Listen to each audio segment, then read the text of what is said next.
we've been talking for the last bit more than a month now, is it? About Buddhism, or we've taken the theme as Buddhism through time and space, and that's going to be the theme for the coming year. Yeah, it's a bit of a cosmic theme, and we've had, I think we've had 4 talks so far. I think this one might be the 5th. And tonight's talk is going to be on Sangha. And yeah, I just want to start by reminding you very, very briefly of some of the history of the spread of Buddhism. Because, as you probably know, the Buddha actually lived about 2,500 years ago. And since his death, Buddhism has spread from northern India, where the Buddha actually lived, southwards to, well, actually at one time it was, you could find Buddhists all over India. Well, you still can actually, but not in such great numbers. It spread to Sri Lanka, it spread to Southeast Asia, to Thailand and Burma and Indonesia and Java. It spread northwest from India, so the opposite direction, up to Afghanistan and all those little places that were dotted along the ancient Silk Route that went from west to east. From Afghanistan it went north and then east into China, then to Cambodia, and then to Cambodia, don't mean Cambodia, I mean Korea, and then Japan. And it also spread northeast from India, up to the Himalayan region, to Nepal, to Tibet, and all of those places to the northwest of India. And in all of those countries, there are Buddhist remains. There are temples, there are stupas, there are all sorts of images of Buddhas and Bodhisattvas, scenes from the life of the Buddha. There are all sorts of symbols, tankas, paintings, shrines, all sorts of things. And in all of those countries, there were great Buddhists who reinvigorated Buddhism, who kind of adapted Buddhism to the conditions of their own cultures, and who left behind writings that we still got. There were people like Xuanzang in China, there was Dogen in Japan, Gampopa and Milarepa in Tibet. Just all sorts of great thinkers, and probably, most of them, enlightened people from all ages of Buddhism, from the time of the Buddha right up to the present century. And now that Buddhism is becoming established internationally, we are linked to those people in a very real way. Although they're very different from us, most of them, many of them, they actually had in common with us something that's really important, which is a very a spiritual aspiration and a common ethical code, common practices like meditation, and I suppose a common view of the nature of reality, common wisdom. And so they and we are actually part of the Sangha. We're linked with them as being part of the Sangha. The community of people who follow the teachings of the Buddha, who revere the 3 jewels, who go for refuge to the 3 jewels, who place the 3 jewels of the Buddha, the Dharma, and the Sangha at the centre of their lives and their practice. And I just wanted to start off by clarifying something about Sangha, because Sangha, it's a bit like the Dharma actually. It's a term that can be used in slightly different ways. And I suppose there are 3 main meanings of the word Sangha. They all mean a Buddhist community of some sort. But the very widest meaning of the term Sangha is just all Buddhists through time and space. You know, everyone who is a follower of the Buddha. That's the wider meaning of the widest meaning of the word Sangha. But sometimes you see Sangha spelt with a capital letter. And sometimes that meaning of Sangha is prefixed with the word Arya, which means noble. And the Arya Sangha, or Sangha with a capital letter, is it's the community of enlightened beings. So the Buddha, and in a way everyone since the Buddha who has broken through to enlightenment. So realized teachers, the arahats, as they're called, many of the enlightened disciples of the Buddha, and bodhisattvas, people who, through the ages, have broken through to enlightenment and who've practiced in the Mahayana Buddhist tradition. And actually, the Arya Sangha is slightly wider than that, because it's not just people who have become enlightened.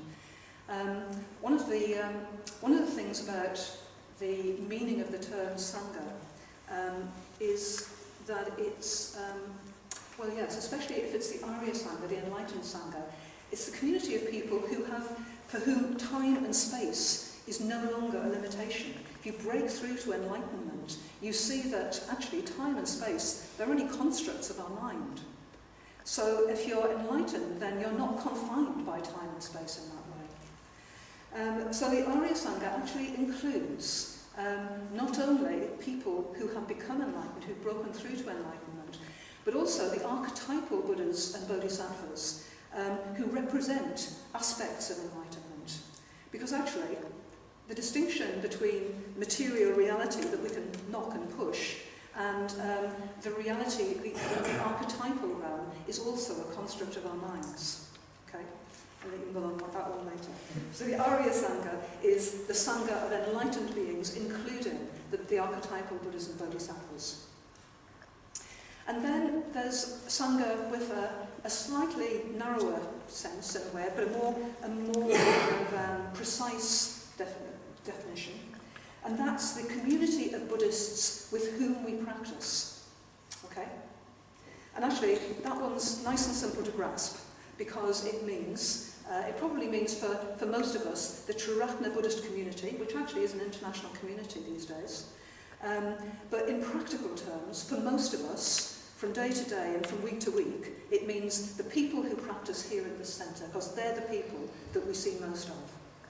And actually the rest of this talk is going to be mostly about that meaning of the word Sangha. It's going to be about us, okay? About us who are practicing together as Buddhists. So, the Sangha wasn't just something that happened by chance or for convenience. It is actually one of the three jewels at the heart of Buddhism, and from the earliest times, people who wanted to commit themselves to the Dharma, to the teachings of the Buddha, actually committed themselves to not only the Buddha and his teaching, but to the Sangha as well. The Buddha set great store by Sangha. He knew human nature pretty well, and he saw and said as much that building Sangha was a practice in itself that his followers needed to give attention to. So he told his followers on more than one occasion that they needed to practice building Sangha. And that's what a lot of this talk is going to be about.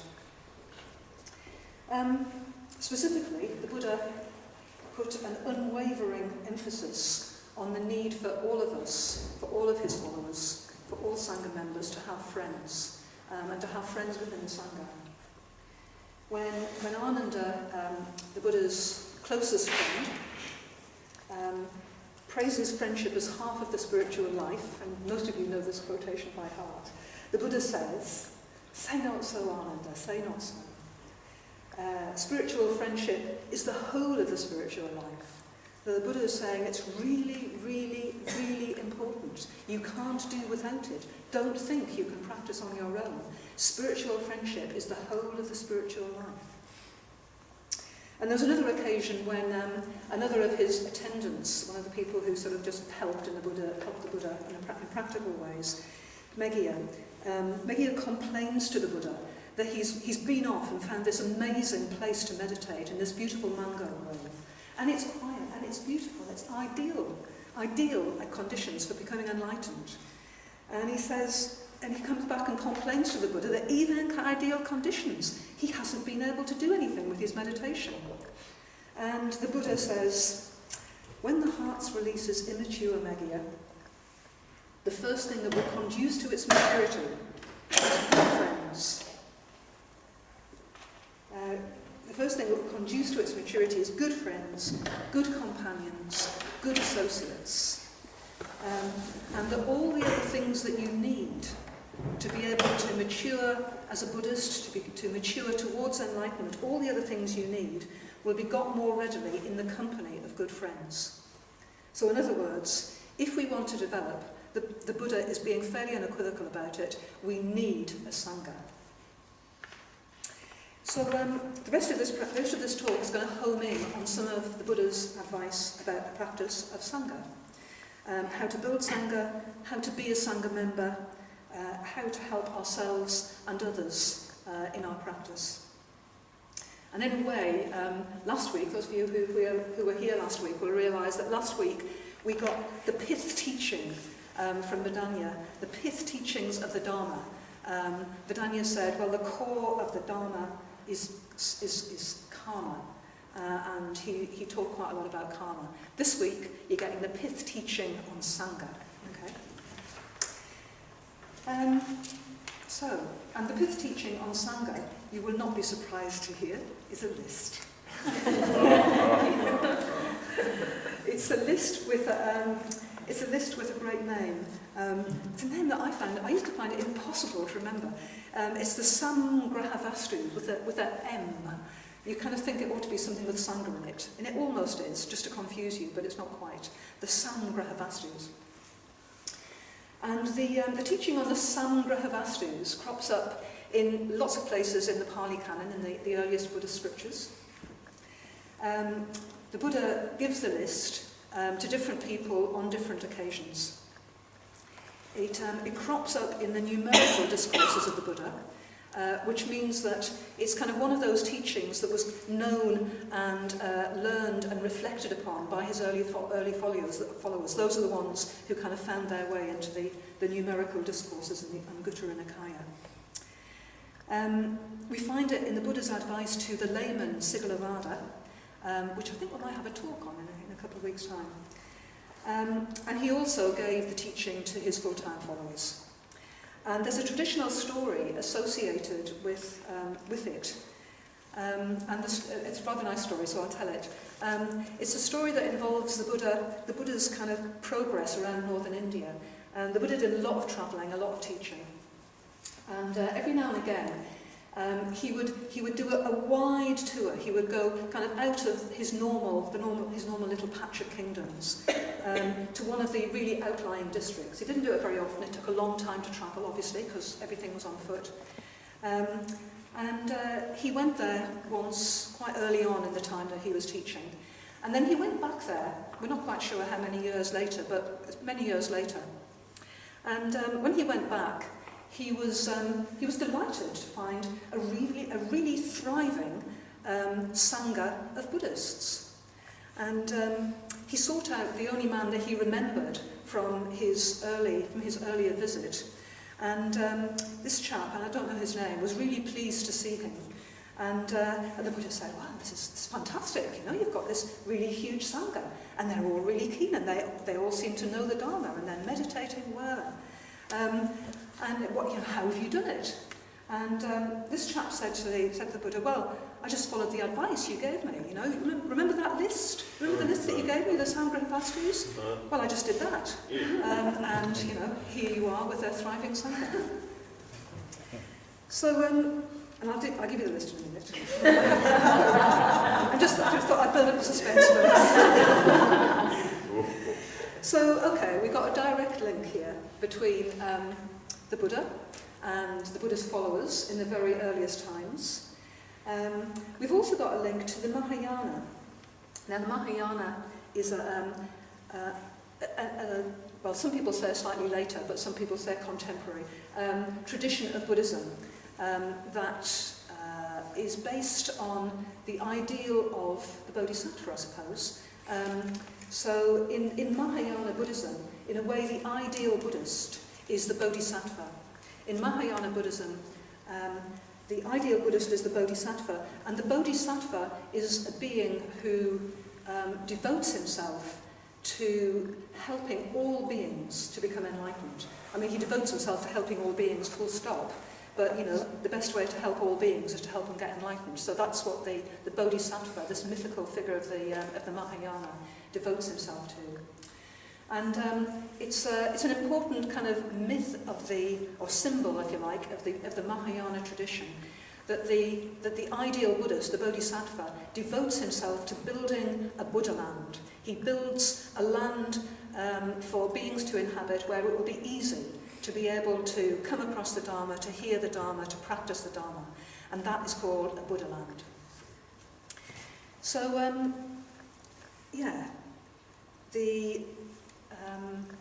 so there's a link here that in Mahayana Buddhism, the way that the Bodhisattva builds the Buddhaland is through practicing the Samgrahavastus.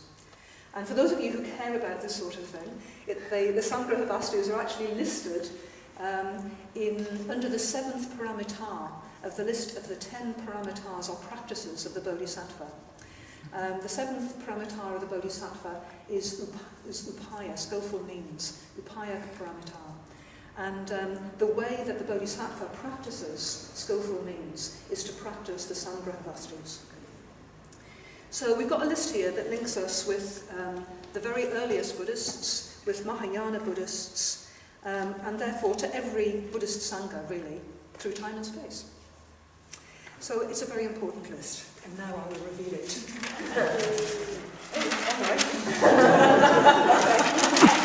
It's a teaching on emptiness.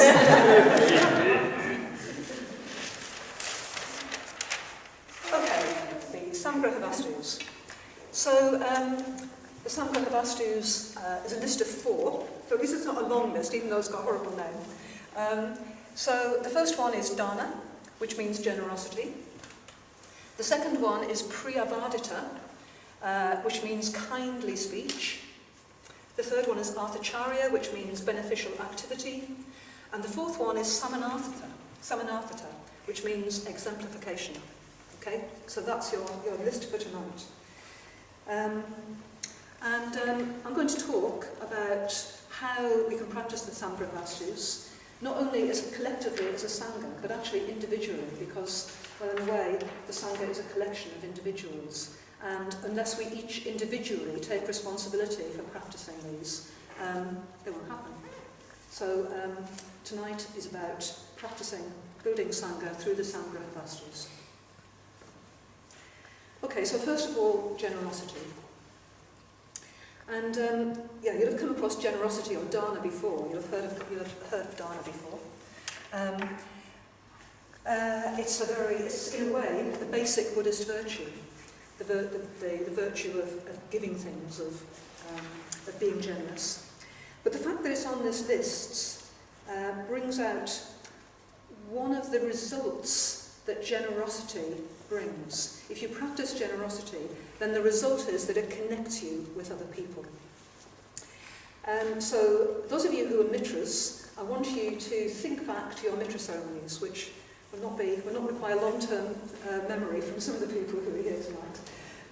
But think back to your mitra ceremonies and just think how you felt when you looked at the cards and the presents that people had given you when you became a mitra. Or if that's so long ago that you can't remember, or you haven't become a mitra, then just think of a time that someone gave you something. Okay, just think of that, and then just think about how you feel, how you felt. My experience of being given something is that, I feel touched that someone has just thought to give me something. I feel appreciated. I feel that people have seen me. They've sort of seen who I am. I feel a certain amount of wonder, actually, somehow at that kind of connection with the person who's giving me something. I feel gratitude. I feel warmth. I often feel as if I want to give something in return, even if it's just a hug or thanks or a thank you card or something like that. And certainly, I do feel connected with the person who's given me things. And actually, at my mitra ceremony, what I remember is there were so many presents, and many of them were unlabelled, I didn't know who they were from, that I just felt connected with the whole Sangha. I just felt the whole Sangha had given me a present, or many presents in that case. So Okay, so generosity builds links with others. And it also helps us, all of us, to develop wisdom. And actually, dana isn't usually seen as a wisdom practice, but it certainly is. There's something about strengthening that positive, generous, connecting, selfless impulses that come with generosity, that just erodes our tendency to put ourselves and our wants and our needs at the centre of our world. So every time we give a gift, however small it is, we are eroding our selfing tendency. We're eroding that separate sense of self that we've been building up probably ever since we can remember. And it might not seem, it might not be a huge breakthrough, but every gift that we give, every time we give something, we're doing a drip, drip, drip at eroding that sense of, I'm the important one, and then there's the rest of the world out there. Eroding that sense of self. And it's eroding that sense of self that's going to lead us to Buddhist wisdom. It's going to lead us to breaking through to enlightenment. So it really is a wisdom practice. And the Buddha recognised this.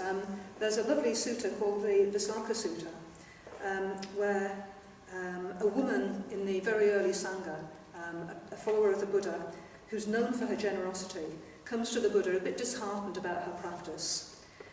And the Buddha praises the many skillful states that flow from the practice of generosity. She's a very generous woman. She's always giving gifts. But she doesn't regard herself as very wise, very learned. She doesn't have a lot of time for meditation. She's got a lot of difficulties.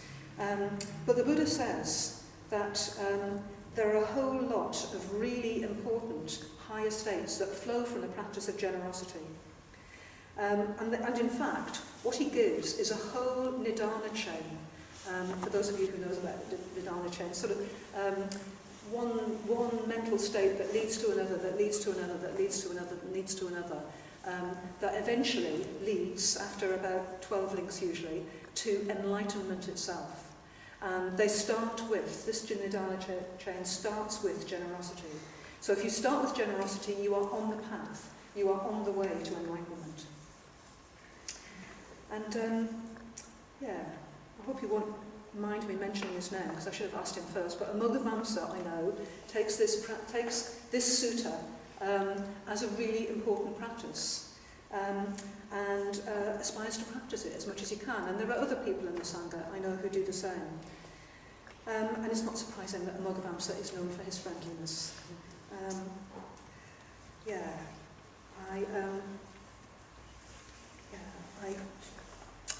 I'm just wondering whether can I tell a story about you, Amoghavamsa? Thank you. Okay. So last week when I came into the Buddhist Centre, someone who was in the centre showed me this really lovely fleece, autumn-coloured fleece. Looked really warm, and I admired it. I said, "Oh, I love it. It's a really nice fleece." And I'm thinking to myself, I'm sure I've seen that somewhere before. And in fact, it was Amoghavamsa's fleece. I had seen it on Amoghavamsa. But the person that I'm talking about had admired it, and Amoghavamsa given it to him. Just like that. A practice of generosity that just erodes that sense of self. Okay? That drip, drip, drip. And I'm sure that practice will lead Amoghavamsa to enlightenment before too long. I hope it won't take very long at all, Amoghavamsa. Okay, so Samgrahavastus says that the spiritual community is characterised by the constant giving and receiving of gifts. And actually, I see a certain amount of that about the place. So we're already doing that quite a lot. Priyavadita. Priya means kindly or generous, or no, not generous. It means kindly or loving or affectionate or kindly. Yeah. So Vadita is speech, so it's kindly speech, this one. And this one, I think, occurs on this list because, well, in a way, speech is our most obvious way of linking ourselves with other people. It's how we communicate, after all. And also, if you think about it, and you probably have thought about it because we talk about it on the introductory course, Speech is also how we kind of create atmospheres around ourselves. Our speech creates an atmosphere, it creates a world that we then inhabit. And when you get a few people together who are speaking in a particular way, then you can either create, as in some environments, an atmosphere of distrust, an atmosphere of anxiety, an atmosphere of anger, of greed, an atmosphere of backbiting. Or you can summon up an atmosphere of harmony, an atmosphere of generosity, an atmosphere of kindness and acceptance, just depending upon what you say and how you respond to others when they're speaking. So speech is incredibly, incredibly important. So, yeah, you can practice priyavadita, you can practice kindly speech by expressing gratitude and appreciation, by speaking positively about other people. So instead of looking for the negatives in other people, looking for the positives in other people and talking those up in your conversations about them. You can practice it by rejoicing in people's merits. You can practice it by telling people that you like them. That might be an advanced practice for some people, but you know, you can just say, well, I really like you. Or you can tell people why you really like them or what you really like about them. Yeah, all kindly speech. And in case you think, well, it sounds a bit sugary, this, it sounds a bit Pollyanna-ish, well, actually, it isn't just that. It isn't just about saying nice things and sweeping unpleasantness under the carpet. Not at all. It certainly doesn't preclude disagreeing with people or telling people unwelcome home truths that they really would benefit from hearing.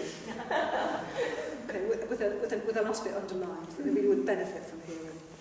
But it does mean that when you do that, you do it as skillfully and as kindly as you possibly can.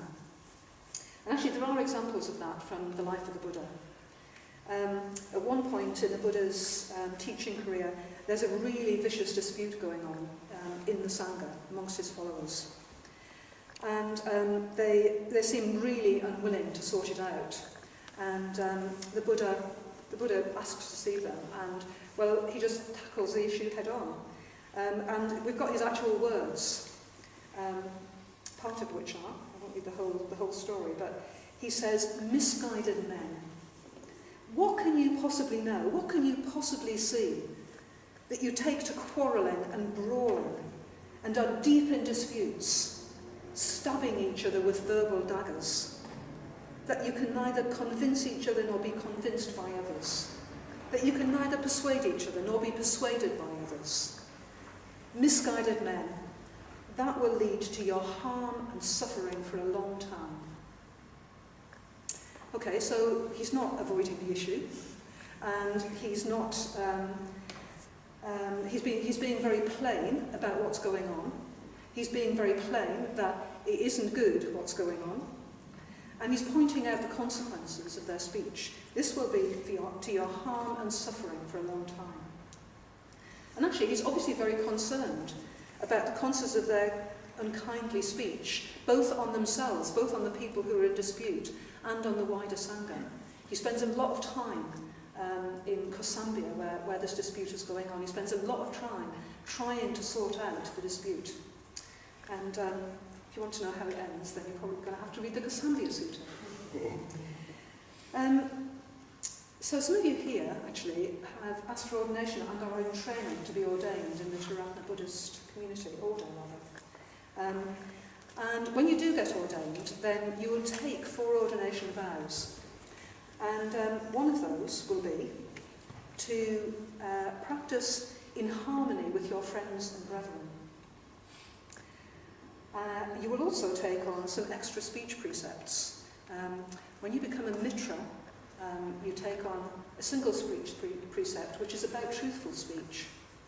When you become an order member, you take on precepts about speaking kindly, speaking helpfully, speaking harmoniously.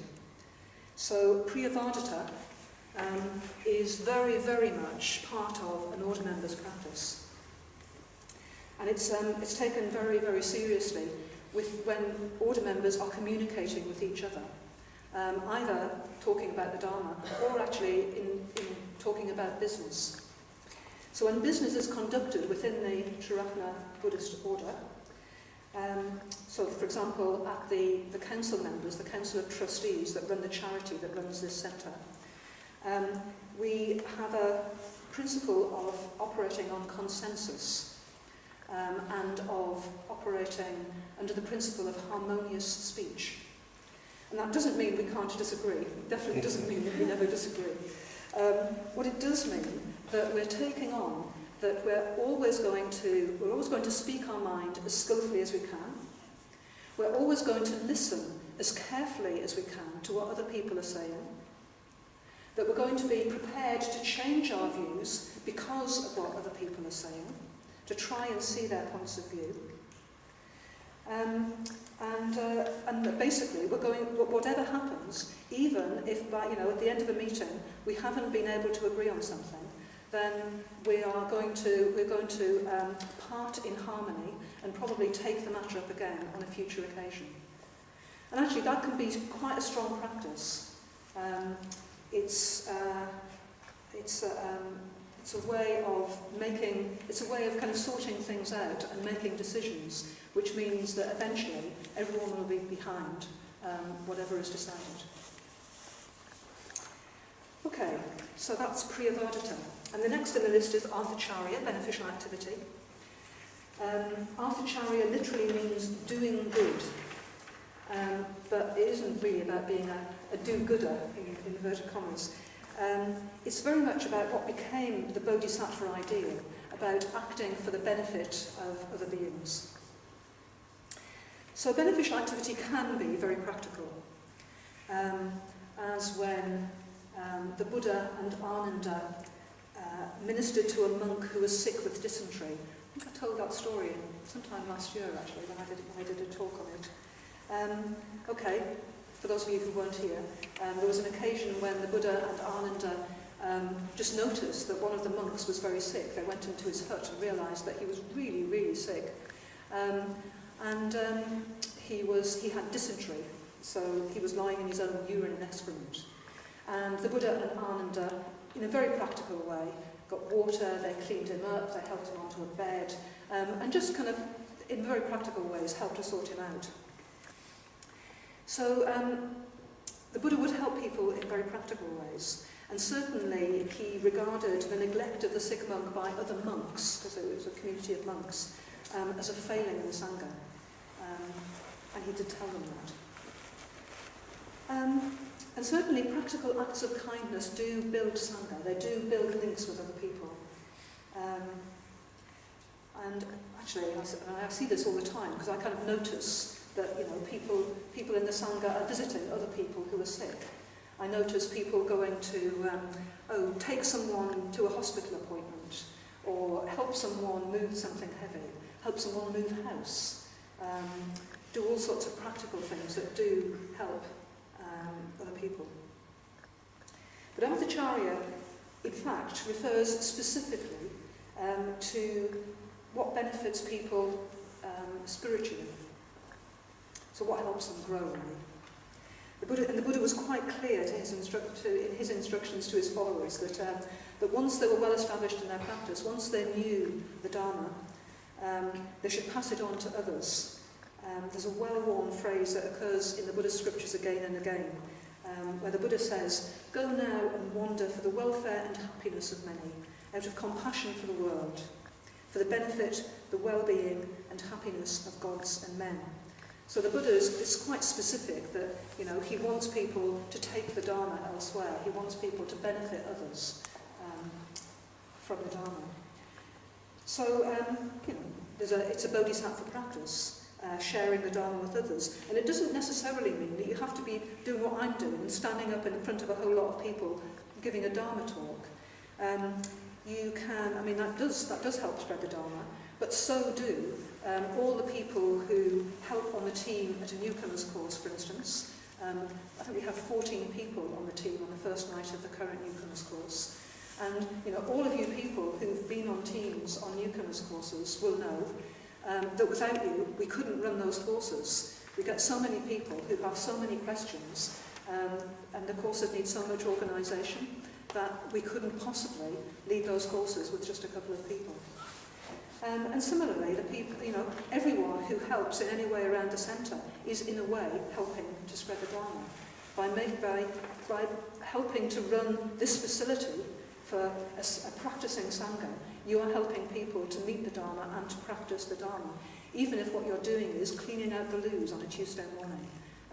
That's very, very important in spreading the Dharma. People wouldn't come here if we had dirty loos and no toilet paper. It's true.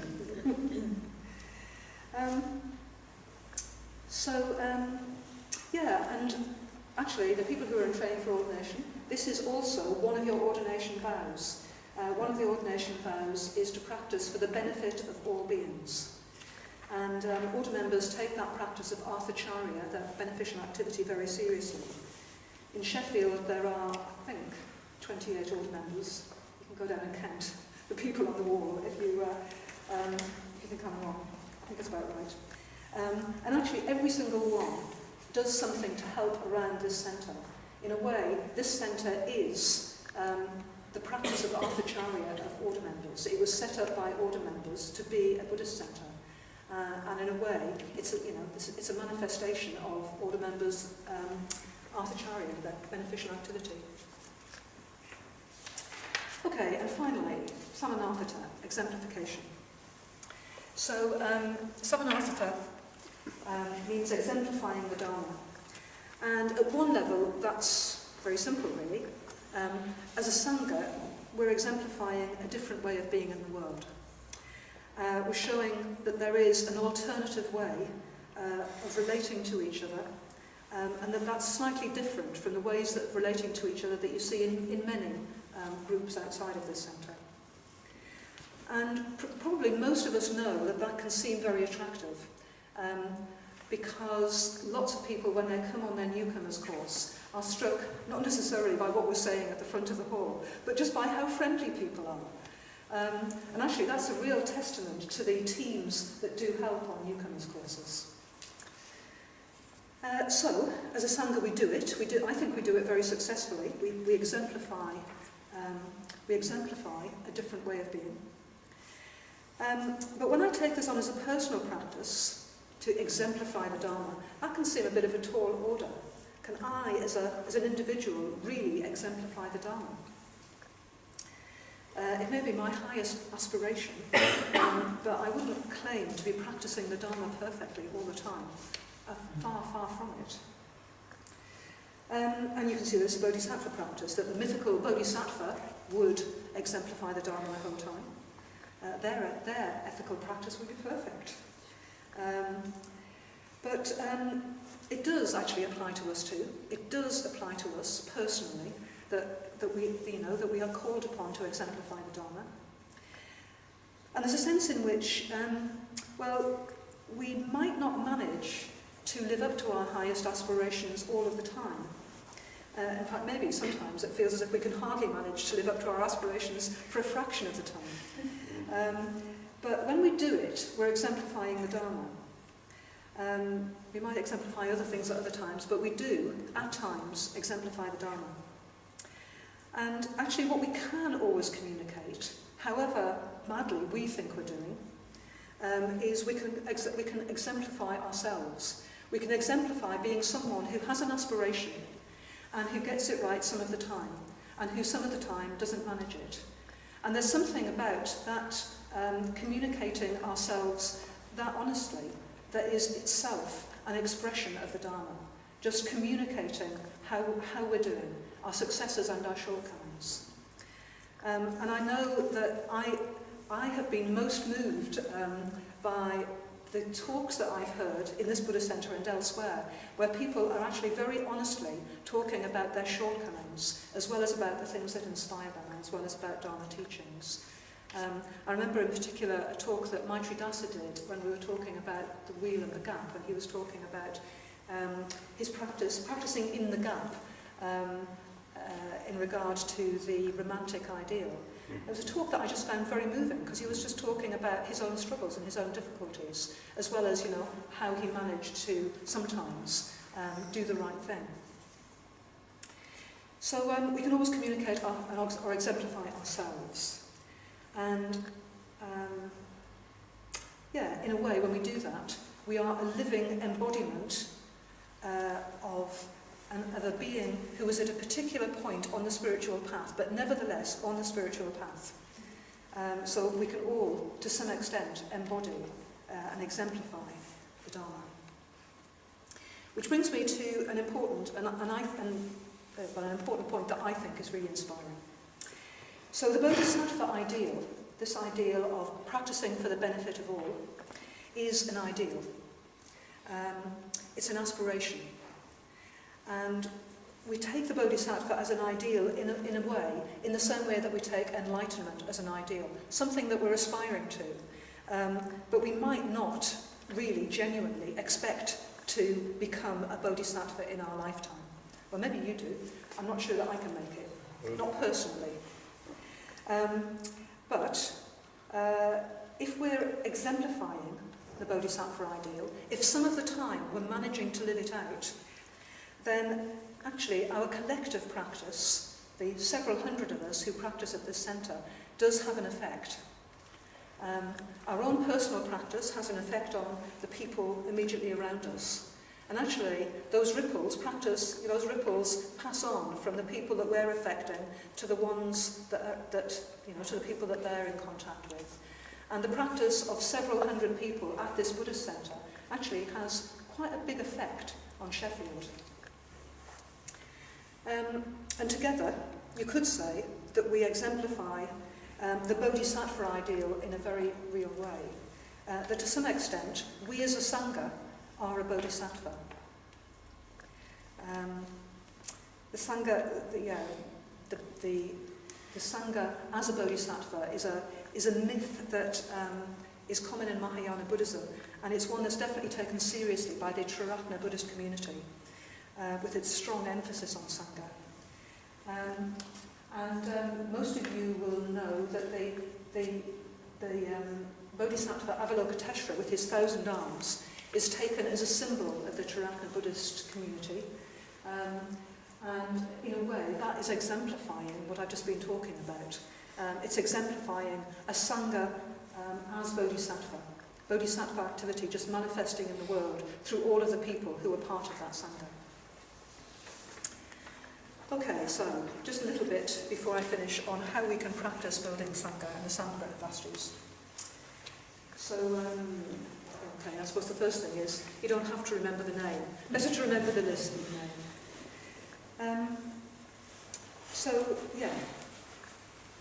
Both here at Sheffield Buddhist Centre, and in the Triratna Buddhist community as a whole, actually we take the Samgrahavastus very, very seriously. This Buddhist Centre is founded on the principles of the 4 Samgrahavastus. So as we go through, I'll say a little bit about that, and a little bit about how you're invited to join in those practices of the Samgrahavastus. So first of all, we take Dharma, generosity, as the currency of our economy. The Dharma economy means no one has to pay anything to get the Dharma. We trust people will respond with generosity if they want to, and if they don't want to, then that's fine. And to ensure that you're giving from generosity and not because you feel obliged, we don't bombard you with asks. We don't constantly ask you for money. Once a year, we'll remind you, and actually I mention this because that time is coming, that once a year is coming, we're going to remind you that we rely on generosity. If you come to the centre, I'm not sure whether it's next week or the week after, then you might get that reminder. But you are very generous. You're very generous with each other. I notice cards and presents a lot of the time. I notice huge mounds of cards and presents at mitra ceremonies. I notice random acts of generosity and kindness. I think that you're very generous with the whole Sangha in terms of the food that you bring for shared meals, with the Sangha activities that you offer to lead, Sangha walks, Sangha groups, the climbing cooler, the parents group. I think you're very generous in just offering to help, putting away the chairs, collecting the dishes, emptying the dishwasher, all of those sorts of things. helping with the library, the bookshop, the gardening, the publicity. And I think you're very generous to the wider Triratna Sangha too, because as we said before, we've raised, as a Sangha, you people have raised £5,000 in the last year. And in a couple of weeks' time at Sangha Day, we'll give that money away, and you'll all vote on where it should go. But if you want to take part more fully in the Dana economy, then, okay, you could give money, you could increase your standing order, you could give your time, your effort, your skills, as a lot of people do already. You could do some gardening or join the cleaning volunteers. Or you could just give something to a friend, or your mitra group, or someone you appreciate. And it could be a gift, but it might actually just be some time. You might just spend some time with someone, listen to them. Priyavadita. I said earlier that we take Priyavadita, we take harmonious speech as being fundamental to the way that we conduct our business in the Triratna order. But actually, kindly speech is also the principle for communication within the Sangha too. And you take part in that when you rejoice in someone's merits, as a few of you did a couple of weeks ago, when you express gratitude, when you encourage other people. And if you want to practice more kindly speech, you could tell someone that you really like them. You could rejoice in someone when there isn't any formal need to do it. And actually, during the urban retreat, there will be a little postbox where you can put rejoicings or appreciation or gratitude messages into a box, either signed or anonymously, and send it to someone that you want to rejoice in. And I suppose the advanced practice is you could dare to say that difficult thing that needs saying to someone, and just do it kindly and skillfully. Yeah, if you have got one of those, if you have got something difficult that needs communicating, then you might need to start by doing some metta bhavana. Arthacharya, beneficial activity. Okay, we've set up the Buddhist Centre, and you take part in it by helping with its many, many activities, and you do, actually. The chairs, I mean, this room was set up by Sangha members who just came up and set out the room. I think it was probably Peter, maybe Tansel. I don't know whether Laura helped. And there's a number of different, I mean, it seems to be, well, whoever's in the centre when it gets done. Peter's done it again and again and again. Must have done it hundreds of times over the years. You could do bookkeeping and admin like Sally and Susan. You could help with shrines like Siddha Chandika and Siyapadar. You could help with cleaning, like Lou and Toto and a whole lot of others on Tuesdays. You could help with distributing publicity. You could help with painting and decorating on a Sangha works day. You could help with gardening, and so on and so on. If you want to help in a practical way around the centre, just come and talk to me or one of the other team members. You could take part on you could take part in one of our newcomers courses. Just come on the team and help to run them. Okay, I'm going to cut a little bit because we're getting late. Samanarthata, exemplification. So we exemplify our vision in a way through the Dharma economy and through all the other Samgrahavastus.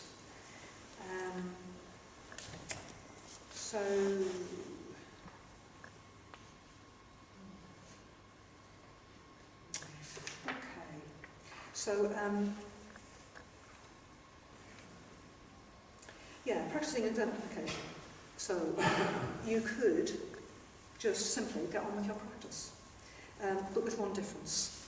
You could get on with your practice not just so that I will be happier, but doing it as a practice of building Sangha. So actually doing it for the benefit of other people, doing it for the benefit of your fellow members of the Sangha. And actually, that's a very subtle difference, but it does make a lot of difference. You could be if you do that, you'd be practicing for the benefit of the many. So you'd be practicing the Bodhisattva ideal.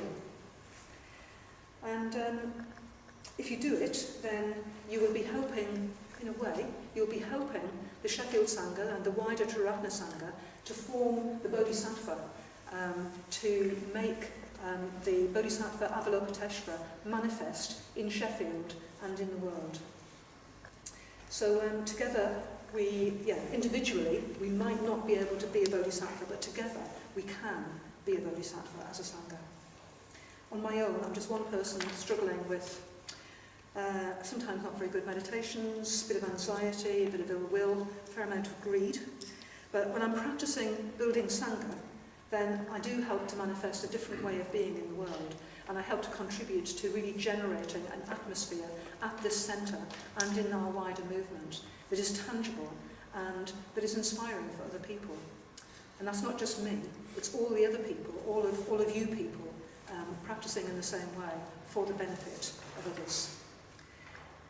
So you could say that together we're building a Buddhaland in Sheffield, a whole new world, a whole new dimension of Sheffield, the dimension of enlightenment just coming into being in Sheffield.